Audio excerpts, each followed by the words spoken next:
Alors aujourd'hui, on va voir des anecdotes sur Gustave Tunas et Manifestation. Alors tout d'abord, Gustave Tunas. En fait, là, c'est une vidéo dans laquelle j'ai voulu un peu parodier la plupart des mèmes là qu'on peut voir circuler sur Internet. Et du coup, j'ai voulu créer pour ça un personnage qui est riche et prétentieux, qui vit tout le temps dans le luxe, genre rien que son de famille, Tunas. Et du coup, là, c'est un exemple de mème là que j'ai parodié là. Genre là, il est avec sa copine et puis il y a une autre femme et puis limite il la drague quoi. Alors là, pour ce plan-là, du coup, il a été fait.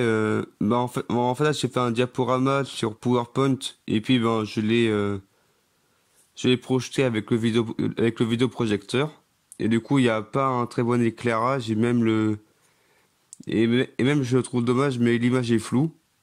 Parce que j'avais mal fait le focus. Et du coup, c'est la première fois que l'on voit un costume entre guillemets officiel de Balthazar Pictune. Où là du coup j'ai pris le chapeau de forme, les lunettes rondes et le haut rouge.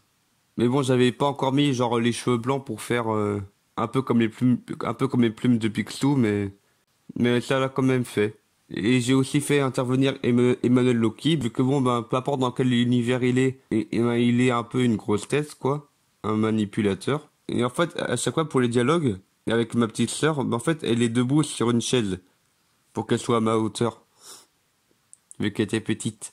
Un peu comme ici, là, on voit bien, vu que, en fait, elle reste fixe, quoi. Genre, elle se déplace pas de gauche à droite. Et puis là, sur ce plan-là, à l'arrière, pour faire un peu le portrait du père de Gustave Tunas, en fait, là, c'est un poster en métal display là que mon grand frère il m'avait offert pour Noël.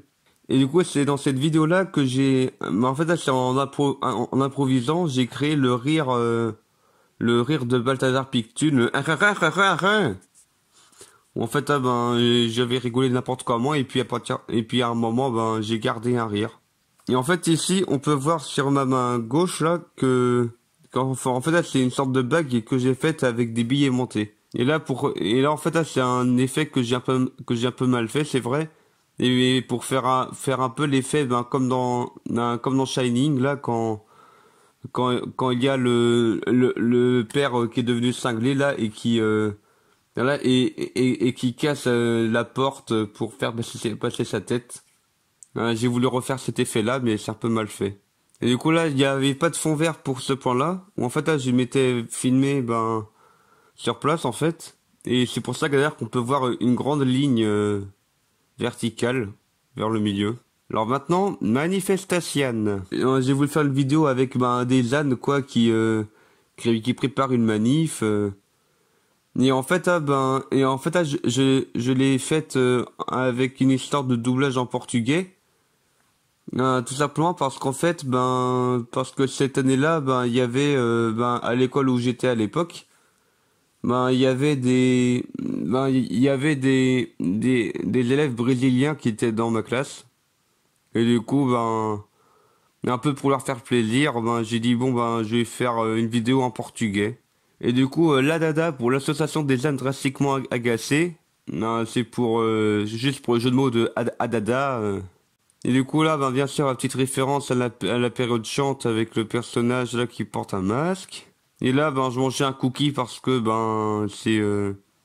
ça fait partie des goûters que j'aime bien. Genre, j'aime bien manger pour le goûter, genre des cookies, des briochettes aux pépites au chocolat, des trucs du genre. Et en fait là, j'ai voulu mettre en avant dans cette vidéo là que il y a qu'en fait là, souvent dans les expressions et tout, en fait là, on rabaisse un peu les ânes.